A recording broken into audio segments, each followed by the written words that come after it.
صلی علی سیدنا شفیعنا بارک سلم صلاۃ و سلام علیک یا رسول اللہ یا حبیب اللہ صلی اللہ تعالی علیہ وآلہ وسلم۔ حضور اعلیٰ حضرت عظیم البرکت الشاہ امام احمد رضا خان فاضل بریلوی علیہ الرحمت والرضوان فرماتے ہیں، سر سوے روزہ جھکا پھر تجھ کو کیا، سر سوے روزہ جھکا پھر تجھ کو کیا، دل تھا ساجد نجدیا پھر تجھ کو کیا، اور بے خودی میں معذرت کے ساتھ منبر نور پہ حضرت علامہ ریاض الدین مصباحی صاحب قبلہ، حضرت علامہ مختار فیضی صاحب قبلہ، ساتھ ہی ساتھ حضرت قاری شعبان سمر سبحانی صاحب قبلہ، اور ساتھ ہی ساتھ حضرت قاری عبدالکریم صاحب قبلہ قبلہ ممبئی، اور محبوب العلماء عزت مآب علی وقار بڑے بھائی جناب اسرائیل فیضی صاحب قبلہ، جن کی دعوت محبت اور جن کے صدقہ اسرار پہ یہ ناچیز آپ کی خدمت کرنے کے لیے کچھ دیر کے لیے تیار ہے۔ آپ حضرات بالکل دل جمعی کے ساتھ سنیں۔ حضور اعلیٰ حضرت فرماتے ہیں، سر سوے روزہ جھکا پھر تجھ کو کیا، دل تھا ساجد نجدیا پھر تجھ کو کیا، اور بے خودی میں سجدے دریا طواف، بے خودی میں سجدے دریا طواف، جو کیا اچھا کیا پھر تجھ کو کیا، اور بیٹھتے اٹھتے مستشا آپ کی ضرورت اب ہے یہاں پہ، بیٹھتے اٹھتے مدد کے واسطے یا رسول اللہ کہا پھر تجھ کو کیا، یا رسول اللہ کہا پھر تجھ کو کیا۔ ماشاءاللہ کم ہی لوگوں کو یہ احساس ہے کہ صرف شاعر لوگوں کا ہی بال بچہ نہیں بلکہ خطیب بھی صاحب اولاد ہوتے ہیں۔ زمزم بھائی، ہمارے قلرما ضلع میں لوگوں نے یہ افواہ پھیلا دیا کہ صرف شاعروں کا بال بچہ ہوتا ہے، لیکن ایسی کوئی بات نہیں ہے۔ اللہ آپ لوگوں کو سلامت رکھے۔ مقبول بھائی، آپ سامنے بیٹھے ہوئے ہیں، اللہ رب العزت نے آپ کو سیاسی سوجھ بوجھ بھی دیا ہے، آپ علاقے کے مسلمانوں کی نمائندگی کرتے ہیں۔ انشاءاللہ العزیز آپ کا جب یہ نعرہ لگتا ہے تو نوری نگر کے مسلمانوں کا دل گدگد نہیں بلکہ گدگداگد ہو جاتا ہے، اور یہی وجہ ہے کہ یہاں کے لوگوں نے اصرار کیا اسرائیل بھائی کے ذریعے کہ مقبول بھائی ضرور آنا چاہیے۔ الحمدللہ وہ تشریف لا چکے ہیں، ابھی ان کا نعرہ شروع نہیں ہوا ہے۔ سبحانی صاحب، ان کا نعرہ جب لگے گا انشاءاللہ تو آپ کو یہ محسوس ہوگا کہ اگرچہ یہ شامیانہ سرزمین نوری نگر میں ہے مگر یہاں پہ بیٹھنے والے حقیقت میں یہ محسوس کریں گے کہ گنبد خضرا کے سائے میں بیٹھی ہوئے ہیں انشاءاللہ۔ حضور اعلیٰ حضرت فرماتے ہیں کہ بیٹھتے اٹھتے مدد کے واسطے، بیٹھتے اٹھتے مدد کے واسطے یا رسول اللہ کہا پھر تجھ کو کیا، اور تیری دوزخ سے تو کچھ چھینا نہیں، تیری دوزخ سے تو کچھ چھینا نہیں، خلد میں پہنچا رضا پھر تجھ کو کیا، خلد میں پہنچا رضا پھر تجھ کو کیا۔ بڑی تیزی کے ساتھ، میرے پاس وقت بھی کم ہے، کام بہت زیادہ ہے، اس لیے میں وقت کو ضائع نہ کر کے میں کچھ کام کر کے جانا چاہتا ہوں۔ یہ رب کا بڑا فضل ہے، یہ رب کا بڑا احسان ہے، یہ رب کا بڑا کرم ہے کہ رب کائنات نے ہمیں اور آپ کو پیدا کیا تو رب نے 18,000 مخلوقات میں، ایک دو نہیں بلکہ 18,000 مخلوقات میں رب نے پیدا کیا، حضرت آدم کی اولاد انسان بنایا۔ کیا بنایا؟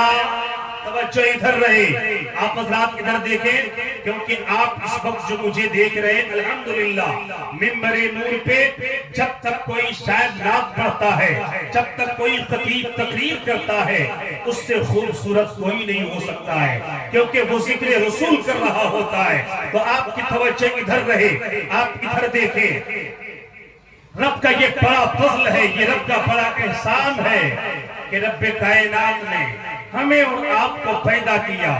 18,000 مخلوقات میں رب ہمیں چاہتا تو کسی بھی مخلوق میں ہماری اور آپ کی تخلیق ہو جاتی، رب چاہتا تو کسی بھی مخلوق میں آپ کو پیدا کر دیتا، لیکن یہ رب کا فضل دیکھے، یہ رب کا احسان دیکھے کہ رب کائنات نے 18,000 مخلوقات میں جانور بھی ہے، چرند و پرند بھی ہے، چوپائے بھی ہے، بہائم بھی ہے، کیڑے مکوڑے بھی ہے۔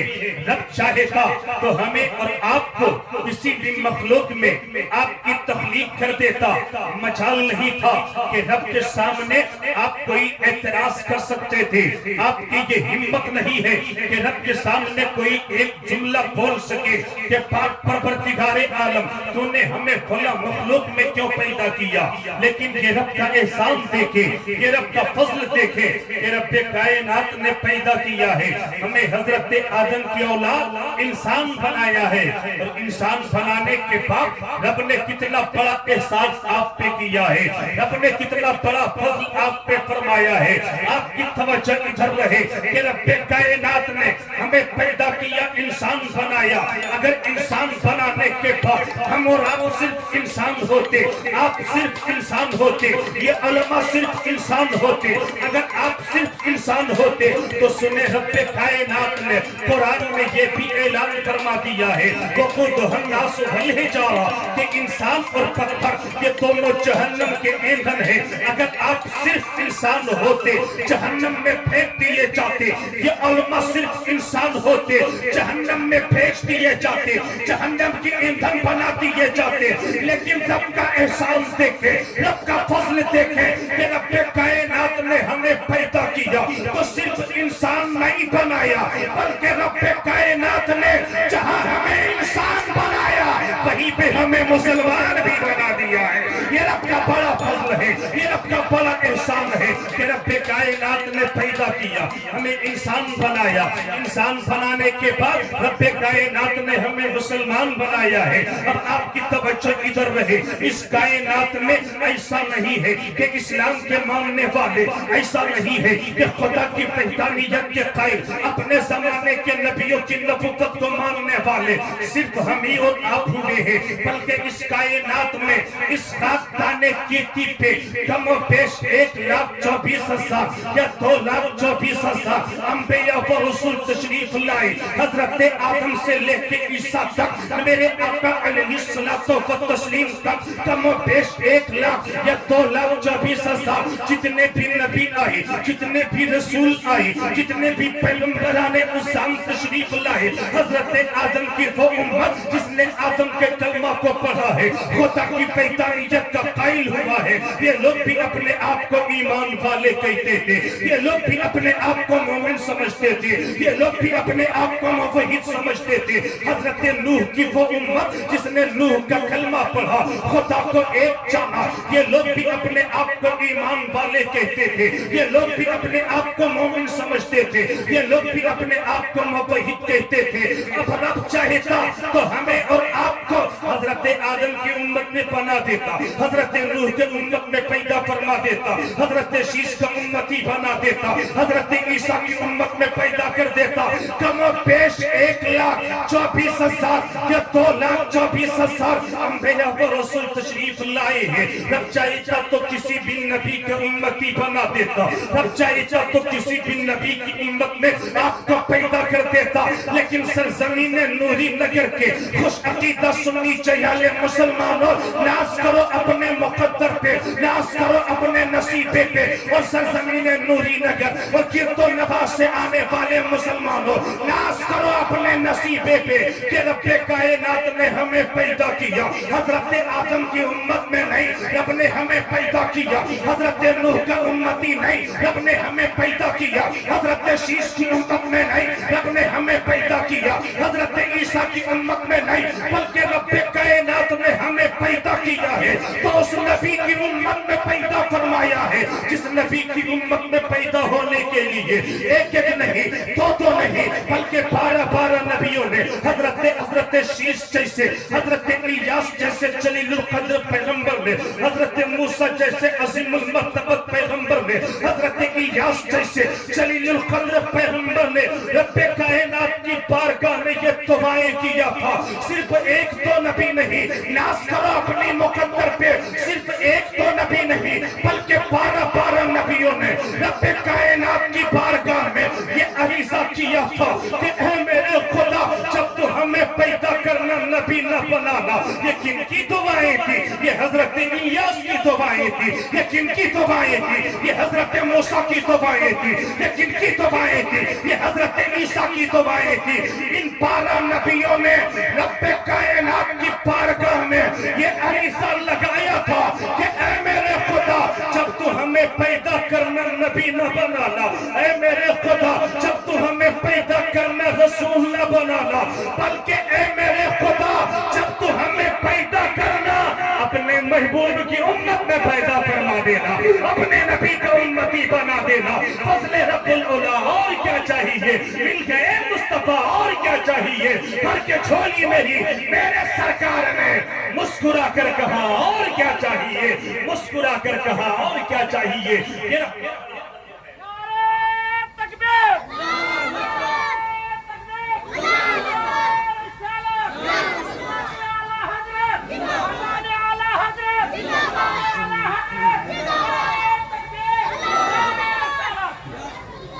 کام بہت کرنا ہے، اس لیے میں سوچ کے کچھ اور آیا کہ کچھ تقریر ہو جائے گی، لیکن مجھے ایک ذمہ داری دے دی گئی ہے۔ اسرائیل میں نے کہا کہ جو جلسے کا نام ہے حقوق العباد، حقوق اللہ و حقوق العباد کانفرنس، اس حوالے سے کچھ باتیں آپ کی ہو جائیں۔ کیا آپ ذرا سننے کے لیے تیار ہیں؟ ذرا ایک بار آپ اپنے نبی کی بارگاہ میں حاضری لگائیں، دونوں ہاتھوں کو اٹھائیں، بولے یا رسول اللہ، بولے لبیک یا رسول اللہ، لبیک یا رسول اللہ۔ ماشاءاللہ، رب کا یہ بڑا فضل ہے،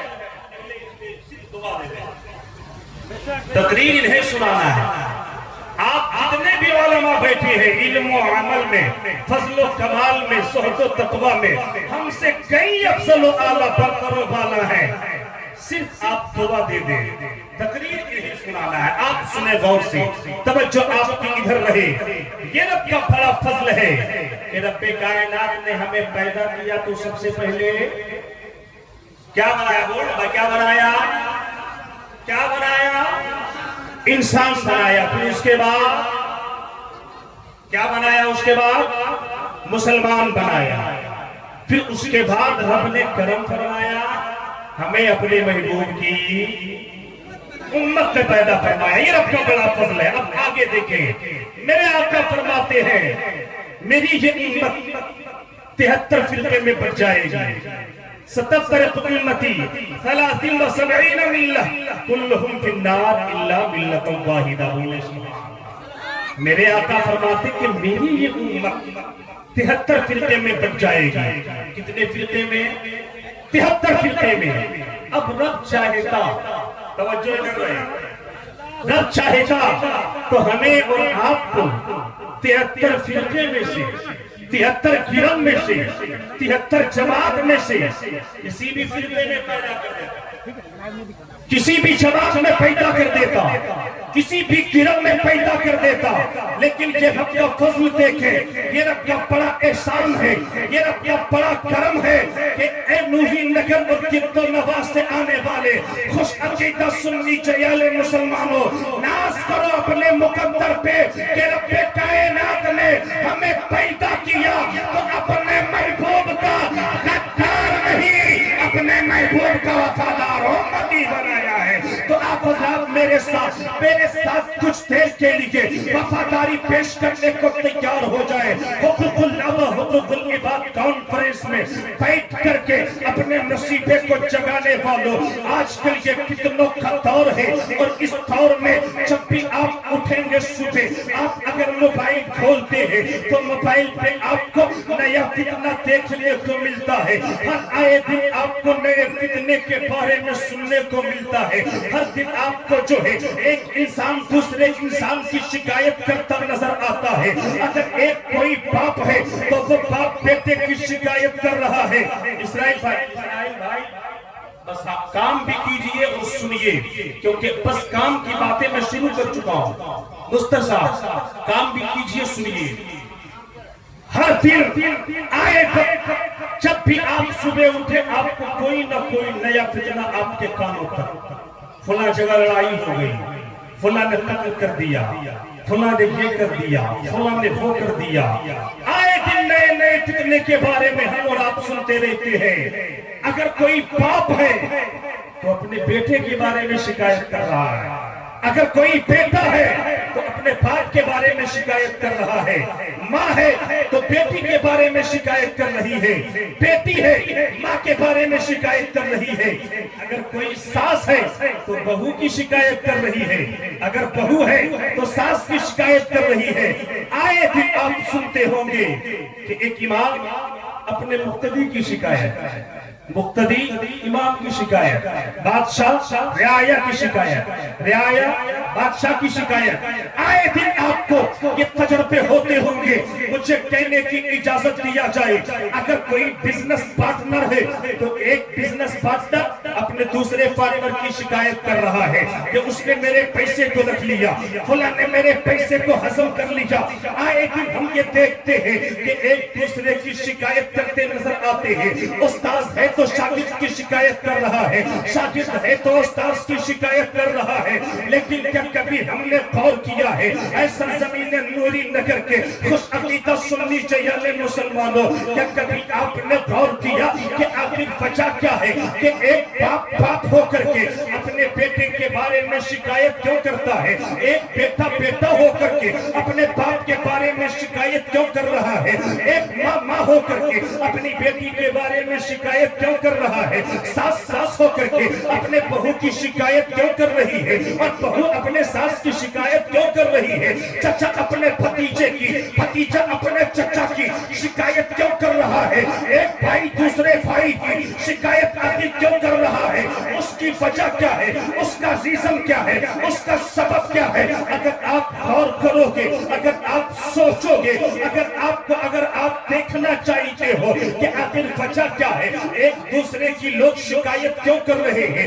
آئے دن نئے نئے فتنے کیوں کھڑا ہو رہے ہیں؟ ایک بھائی دوسرے بھائی کی شکایت، چچا بھتیجے کی شکایت، باپ بیٹے کی شکایت، ماں بیٹی کی شکایت، ساس بہو کی شکایت، آخر کیوں کر رہی ہے؟ اس کی وجہ کیا ہے؟ اس کا ریزن کیا ہے؟ اگر آپ غور کرو گے تو پتا چلے گا کہ رب کائنات نے اس دنیا میں جتنی بھی چیزوں کو پیدا فرمایا ہے اعتدال اور توازن کے ساتھ پیدا فرمایا ہے۔ ایسا زمین نوری نگر میں بیٹھ کر کے حقوق اللہ و حقوق العباد کانفرنس کے بینر تلے بیٹھ کے اپنے نصیبے کو جگانے والوں، میری باتوں کو غور سے سننا، ایک ایک جملے کا استقبال کرنا اور ایک ایک جملے کو اپنے ذہن کی تختی پہ نوٹ کرنے کی کوشش کر لینا۔ اگر آپ غور کرو گے کہ لوگ ایک دوسرے کی شکایت کیوں کر رہے ہیں، ایک انسان دوسرے انسان کی شکایت کیوں کرتا ہے، اس کی وجہ کیا ہے، اس کا سبب کیا ہے، تو میں آپ کو بتاتا چلوں کہ رب کائنات نے جتنی بھی چیزوں کو پیدا فرمایا ہے وہ توازن اور اعتدال کے ساتھ پیدا فرمایا ہے۔ کیا مطلب یہ ہوا کہ اگر رب نے انسان کو پیدا کیا ہے تو رب نے اس انسان کے اوپر دوسرے کا حق ضرور رکھا ہے۔ رب نے اگر کسی انسان کو پیدا کیا ہے تو کوئی بھی انسان یہ نہیں کہہ سکتا ہے کہ میرے اوپر کسی کا ہاتھ، سن رہے آپ، توجہ ادھر ہے، کوئی بھی انسان یہ نہیں کہہ سکتا ہے کہ میرے اوپر کسی کا حق نہیں ہے، بلکہ رب کائنات نے جتنے بھی انسان کو پیدا فرمایا ہے ہر ایک انسان کے اوپر کسی نہ کسی کا حق ہے، اور جب تک وہ اس حق کو ادا کرتا رہے گا، وہ توازن پہ رہے گا، وہ اعتدال پہ رہے گا، جب تک انسان اپنے حقوق کو ادا کرتا رہے گا کبھی کسی کو شکایت کا موقع نہیں ملے گا۔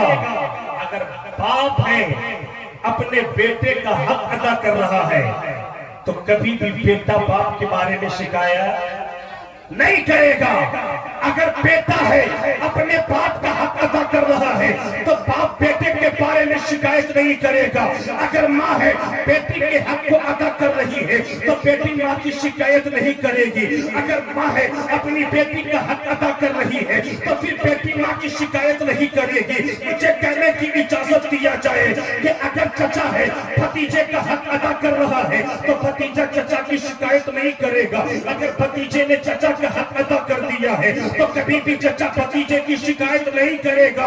ہاں جب تک انسان ایک دوسرے کے حق کو ادا کرتا رہے گا کبھی کسی کو شکایت کا موقع نہیں ملے گا، کبھی کوئی کسی کی شکایت نہیں کرے گا۔ لیکن اگر آج دیکھا جائے کسی گاؤں لیول پہ نہیں، کسی صوبہ لیول پہ نہیں، کسی اسٹیٹ لیول پہ نہیں، بلکہ آپ دنیا لیول پہ دیکھ لیں کہ آئے دن جو فتنے کھڑے ہو رہے ہیں ان فتنوں کا وجہ کیا ہے، ان فتنوں کا ریزن کیا ہے، اس کا سبب کیا ہے، تو آپ کو پتا چلے گا کہ ان فتنوں کا بس ایک ہی وجہ ہے کہ ہم میں سے ہر شخص یہ چاہتا ہے کہ ہم کسی طرح سے فلاں کے زمین کو قبضہ لیں، کسی طرح سے فلاں کے مال کو ہڑپ لیں، کسی طرح سے فلاں کی زمین پہ ناجائز قبضہ کر لیں۔ ایک تاجر ہے تو وہ دوسرے تاجر کے مال کو ہڑپنے کی کوشش میں لگا ہوا ہے۔ ہم یہ کوشش کرتے ہیں کہ کسی طرح سے اپنے بھائی کے زمین کو ہتھیا دے، اپنے بھائی کے زمین پہ ناجائز قبضہ کر لے، اپنے بھائی کے مال کو ہڑپ لے۔ لیکن یاد رکھنا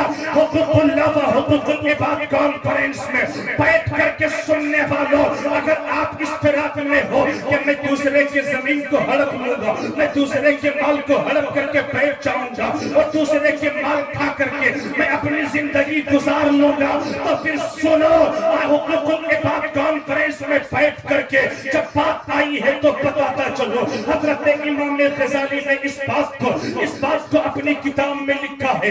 امام غزالی فرماتے ہیں، امام غزالی لکھتے ہیں کہ میرے زمانے میں ایک بڑا متقی انسان تھا، ایک بڑا پرہیزگار انسان تھا، اور وہ اتنا بڑا پرہیزگار تھا، وہ اتنا بڑا متقی انسان تھا کہ پانچوں وقت کی نماز جماعت کے ساتھ پڑھتا تھا۔ صرف اتنا ہی نہیں بلکہ تہجد کی نماز بھی قضا نہیں ہوتی تھی، چہرے سے نورانیت ٹپک رہی تھی، سجدوں کی تڑپ پیشانی میں تھی۔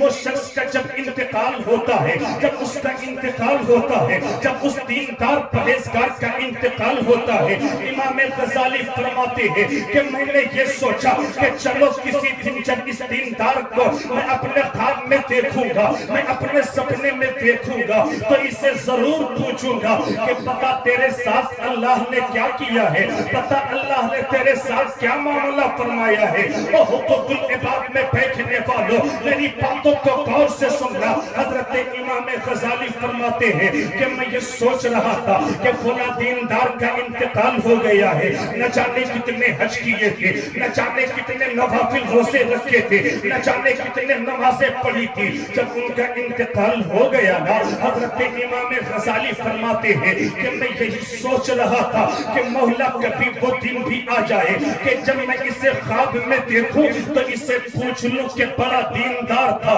تو بڑا متقی تھا، تو بڑا پرہیزگار تھا، پانچوں وقت کی نماز بھی پڑھا کرتا تھا، چہرے سے نورانیت ٹپکتی تھی، پیشانی میں سجدے کی تڑپ تھی، بتا تیرے ساتھ رب نے کیا معاملہ کیا۔ حضرت امام غزالی فرماتے ہیں کہ میں یہی سوچ میں تھا، ایک دن میں سو رہا تھا اور اسی سونے کی حالت میں میں نے خواب میں کیا دیکھا کہ وہی دیندار آ گیا۔ میں نے اس دیندار سے، میں نے اس پرہیزگار سے پوچھ لیا کہ بڑا متقی انسان تھا، تو بڑا پرہیزگار انسان تھا، نمازیں تو پڑھتا تھا، روزہ تو رکھتا تھا، حج تو کرتا تھا، زکات تو دیا کرتا تھا، بتا رب نے تیرے ساتھ کیا معاملہ فرمایا؟ تو اس متقی نے کہا تھا، اس پرہیزگار نے کہا تھا کہ اے امام غزالی، رب نے مجھے نمازوں کا ثواب دے دیا، رب نے مجھے زکوٰۃ کا ثواب دے دیا، رب نے مجھے حج کا ثواب دے دیا، اے امام غزالی رب نے میرے بڑے بڑے گناہوں کو معاف فرما دیا، لیکن میری گاڑی ایک جگہ جا کر کے اٹک گئی، میری گاڑی جا کر کے ایک جگہ اٹک گئی۔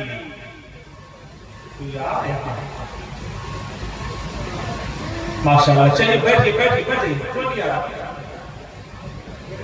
آپ لوگ آگے آ جائیے، جو پیچھے بیٹھ رہے ہیں وہ سوچ رہے ہیں کہ ہم لوگ بچ جائیں گے، ہم لوگوں کو نہیں دینا پڑے گا، آپ لوگ آگے آئیے۔ ماشاءاللہ، اللہ آپ لوگوں کو سلامت رکھے۔ اس دیندار نے کیا کہا تھا کہ اے امام غزالی، رب نے روزے کا ثواب دے دیا، زکوٰۃ کا ثواب، نماز کا ثواب، تہجد کا ثواب، سب ثواب دے دیا۔ اے امام غزالی، رب نے میرے بڑے سے بڑے گناہوں کو معاف فرما دیا، لیکن ایک جگہ میں پھنس گیا، ایک جگہ میں اٹک گیا۔ امام غزالی نے پوچھا تھا، تو تو بڑا دیندار تھا، تیرے پیشانی میں سجدے کی تڑپ تھی، تیرے چہرے سے نورانیت ٹپکتی تھی، رات رات بھر سجدے میں اپنے سر کو رکھ کر کے سجدہ کر لیتا تھا، آخر بات کیا ہے؟ تیری گاڑی کہاں پھنس گئی؟ تو اٹک کہاں گیا؟ امام غزالی نے جب اس دیندار متقی پرہیزگار سے پوچھا تھا تو اس دیندار نے کہا تھا کہ اے امام غزالی، میری گاڑی ایک سوئی پہ اٹک گئی، میری گاڑی ایک سوئی پہ اٹک گئی۔ امام غزالی نے فرمایا کہ او متقی انسان، کہنا کیا چاہتے ہو؟ کہنا کیا چاہتے ہو؟ اس پرہیزگار نے کہا تھا کہ امام غزالی نہیں سمجھے؟ امام غزالی فرماتے نہیں سمجھا۔ اس متقی نے کہا تھا جاننا چاہتے ہو؟ امام غزالی فرماتے بتایا جائے گا۔ وہ حقوق العباد میں بیٹھ کر کی تقریر سننے والوں غور سے سنو۔ اس پرہیزگار نے کہا تھا کہ اے امام غزالی، رب نے روزے کا ثواب، نماز کا ثواب تو دے دیا، اے امام غزالی رب نے میرے بڑے گناہوں کو معاف فرما دیا، لیکن اے امام غزالی جب میں زندہ تھا، جب میں حیات سے تھا، میرا کپڑا پھٹ گیا تھا، تو اس کپڑے کو پیبند لگانے کے لیے، اس کپڑے کو سلنے کے لیے میں نے اپنے پڑوسی سے جو ہے ایک سوئی مانگ کر کے لایا تھا، اور مانگ کے لانے کے بعد میں نے یہ ارادہ کیا تھا کہ کپڑے کو سلنے کے بعد میں اپنے پڑوسی تک وہ سوئی جا کے واپس کر دوں گا، لیکن اے امام غزالی میں نے سوئی کو معمولی چیز سمجھ لیا کہ یہ تو آنے میں مل جاتی ہے، یہ تو روپیے میں مل جاتی ہے، اس سوئی کی کیا بدعت ہے، اس سوئی کی کیا حیثیت ہے؟ اے امام غزالی جب میں زندہ تھا نا، میں نے اس سوئی کی کوئی بدعت نہ سمجھی، اس سوئی کی کوئی حیثیت نہ سمجھی، میں نے کپڑے کو سل لیا، سوئی کو یوں ہی اپنے گھر پہ رکھ دیا۔ اے امام غزالی جب میرا انتقال ہوا تو رب کائنات نے میرے بڑے سے بڑے گناہوں کو معاف فرما دیا، لیکن اے امام غزالی رب کائنات نے اس سوئی کی وجہ سے مجھے جنت میں جانے سے روک دیا،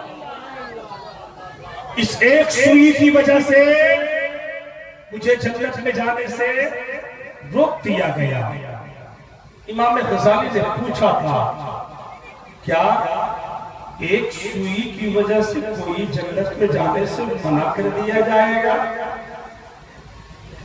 کیا ایک سوئی کی وجہ سے کیا کوئی جنت میں جانے سے روک دیا جائے گا؟ امام غزالی نے جب اتنا پوچھا تھا، اس دیندار پرہیزگار متقی انسان نے کہا تھا کہ اے امام غزالی جب حشر کا میدان ہوگا اور میں نے جس سے سوئی لیا تھا، حقوق العباد کانفرنس میں بیٹھنے والوں سنو، اس متقی انسان نے کہا تھا کہ اے امام غزالی، حشر کا میدان ہوگا جس سے میں نے سوئی لے کر کے واپس نہیں کیا تھا، اسے بھی لایا جائے گا، اسے میرے آمنے سامنے کھڑا کر دیا جائے گا، اور اے امام غزالی، اگر اس سوئی والے نے میرے اس غلطی کو معاف کر دیا اور اس حقوق العباد کو معاف کر دیا، اس سوئی کو معاف کر دیا، تو اے امام غزالی تب تو مجھے جنت مل جائے گی، لیکن اگر اس نے معاف نہ کیا تو مجھے ایک سوئی کی وجہ سے جہنم میں ڈال دیا جائے گا، جہنم میں پھینک دیا جائے گا۔ او سرزمین نوری نگر میں آنے والوں، آج ہم اپنے کیریکٹر کو دیکھ لے، آج ہم اپنے کردار کو دیکھ لے۔ وہ انسان تو بڑا متقی تھا، بڑا پرہیزگار تھا، بڑا عابد و زاہد تھا، مگر ان کا معاملہ ایک سوئی پہ اٹک گیا۔ آج ہمارے پاس نماز کی بھی عبادت نہیں ہے، میرے پاس روزے کی بھی عبادت نہیں ہے، میرے پاس تہجد کی بھی عبادت نہیں ہے، اور ہمارا کردار یہ ہے کہ ہم بھائی کی زمین پہ ناجائز قبضہ کیے ہوئے ہیں، ہم بھائی کے ناجائز مال کو کھا رہے ہیں، ہم ایک دوسرے کے مال کو ہڑپ کے بیٹھے ہیں، ہم دوسرے کے مال کو لے کر کے یہ سوچ رہے ہیں کہ مجھے واپس نہیں کرنا ہے، لاکھ تو لاکھ لے کر کے ہم بیٹھ چکے ہیں اور یہ سوچتے ہیں کہ میں نے بڑا اچھا کام کیا ہے۔ انہیں اس بات کا احساس نہیں ہے کہ حشر کا میدان ہوگا، خدا کے سامنے ہمیں پائی پائی کا حساب دینا ہوگا۔ قسم خدا کی، جس دن ہم نے یہ محسوس کر لیا کہ خدا کی بارگاہ میں ہمیں پائی پائی کا حساب دینا ہوگا، کبھی بھی کوئی انسان ایک دوسرے کے حق کو نہیں دبائے گا، ایک دوسرے کے حق کو ادا کرتا رہے گا۔ جب انسان ایک کا دوسرے کا حق ادا کرتا رہے گا، اس دنیا میں امن کا گہوارہ بن جائے گا اور ہمارے اور آپ کے لیے جنت ٹھکانہ بن جائے گا۔ بس شرط یہ ہے کہ ہم اپنے حق کو ادا کرتے رہیں۔ اب حق میں یہ بھی ہے کہ اگر رب نے تمہیں دولت دیا ہے، رب نے اگر دولت دیا ہے تو اس دولت کو تیرے اوپر بھی حق ہے، غریبوں کا حق ہے، یتیموں کا حق ہے، مسکینوں کا حق ہے۔ سننے آپ توجہ ادھر ہے، ذرا ہاتھوں کو اٹھائیں، بولے یا رسول اللہ، بولے یا حبیب اللہ۔ جب بات آ گئی ہے حقوق العباد کی، تو ایک بات میں بتا دوں، پھر اس کے بعد جو کام ہے آپ دیکھ رہے ہیں، اینٹیں رکھی ہوئی ہیں۔ میں نے حدیث پاک پڑھی، من بنا للہ مسجدا بنا اللہ لہ بیتا فی الجنہ۔ اس حدیث کے ٹکڑے کے تحت میں بس ایک بات سنیں، پھر اس کے بعد انشاءاللہ العزیز جو کام ہے وہ کام کیا جائے گا۔ پھر جناب شاعر اہل سنت بڑے بھائی زمزم فتح پوری ہوں گے، بابا قوم ملت جناب صدیق حسن جھارکھنڈی ہوں گے، آپ ہوں گے، تقریر ہوگی۔ بہرحال بات یہ چل رہی تھی حقوق العباد کی۔ آج سے 1400 برس پہلے مدینہ شریف میں قحط سالی پڑ گئی، من جاء بالحسنۃ فلہ عشر امثالھا۔ مدینے میں قحط سالی ہے، حضرت عثمان غنی ہے، مدینے کے لوگ آتے تھے کہ عثمان غنی مدینے میں قحط سالی ہے، تیار ہیں آپ لوگ؟ ہاں، باہر والے بھی تیار رہے اور نوری نگر والے خاص طور پہ تیار ہیں۔ عثمان غنی کے پاس لوگ آتے تھے کہ اے عثمان غنی، مدینے میں قحط سالی ہے، کیسے کیا کیا جائے؟ اتنے میں حضرت عثمان غنی کا بہت سارا مال اونٹوں پہ لگا ہوا مدینہ شریف میں آیا تھا۔ مدینہ شریف میں پہنچا، اونٹوں پہ غلہ ہے، اناج ہے، گیہوں ہے، چاول ہے، جو بھی اس وقت کا اناج رہا ہوگا۔ حضرت عثمان غنی کے پاس وہ تجارت کا مال پہنچا، ادھر تجارت کا مال پہنچا تھا، ادھر مدینے کے بڑے بڑے تاجر حضرت عثمان غنی کے دربار میں کہ عثمان غنی آپ کے پاس تجارت کا مال آیا ہوا ہے، آپ کے پاس اناج آیا ہوا ہے، مدینے کے لوگ تحت سالی میں مبتلا ہیں، مدینے کے لوگ دانے دانے کا محتاج ہیں، مدینے کے لوگ پانی پانی کے محتاج ہیں، اے عثمان غنی اس مال کو مجھ سے بیچ دو، یہ مال میرے ہاتھوں میں بیچ دو۔ عثمان غنی نے پوچھا کتنا فائدہ ہوا؟ عثمان غنی نے پوچھا کتنا فائدہ ہوا؟ تو اس تاجر نے کہا تھا کہ اے عثمان غنی اگر 1 روپیے میں خریدے ہو تو 2 روپیے دے، اگر 1 روپیے کلو آپ نے لیا ہے، مثال کے طور پہ اگر آپ نے 1 روپیے لیا ہے تو میں 2 روپیے کلو آپ سے خرید لوں گا۔ عثمان غنی نے فرمایا کہ تم نہیں لے سکتے کیونکہ مجھے اس سے اور زیادہ فائدہ چاہیے۔ دوسرا تاجر آیا، دوسرا بزنس مین آیا، آ کر کے کہا ہے عثمان غنی یہ مال میرے ہاتھوں بیچ دو، اور وہ یہ سوچ کر کے آیا تھا کہ عثمان غنی سے میں ڈبل فائدہ، میں عثمان غنی نے اگر 1 روپیے میں خریدا ہوگا 2 روپیے میں خریدوں گا، 4 روپیے میں مدینے میں بیچوں گا، کیونکہ مدینے کے لوگ دانے دانے کے محتاج ہیں۔ وہ تاجر آیا، آ کر کے کہا عثمان غنی یہ مال میرے ہاتھ سے بیچ دو۔ اس تاجر نے کہا تھا کہ عثمان غنی یہ مال میرے ہاتھ سے بیچ دو، اگر 1 روپیے میں لیا ہے تو میں 2 یا 3 4 روپیے میں لے لوں گا۔ حضرت عثمان غنی نے کہا آپ نہیں لے سکتے، لیکن اس مدینے کے سب سے بڑے تاجر نے کہا تھا کہ عثمان غنی اگر آپ اس مال کو میرے ہاتھوں نہیں بیچو گے تو پھر مدینے میں مجھ سے بڑا کوئی تاجر نہیں ہے جو تیرے مال کو فائدے میں لے لے۔ حضرت عثمان غنی نے جب اتنا سنا تھا تو عثمان غنی نے کہا تھا کہ اے تاجر تو اپنے آپ کو کہتا ہے کہ میں مدینے کا سب سے بڑا تاجر ہوں، مجھ سے زیادہ کوئی تجھے فائدہ نہیں دے سکتا۔ عثمان غنی نے مدینے کے لوگوں کے لیے اپنے مال کے منہ کو کھول دیا تھا، اور کھولنے کے بعد کہا تھا کہ مدینے کے غریبوں آؤ، مدینے کے لوگوں آؤ اور آ کر کے لے جاؤ، کیونکہ میں نے اس مال کا سودا کسی مدینے کے تاجر سے نہیں بلکہ اپنے اس خدا سے کر لیا ہے، جو خدا 1 کے بدلے میں 2 نہیں بلکہ 1 کے بدلے میں ہمیں 10 عطا فرماتا ہے۔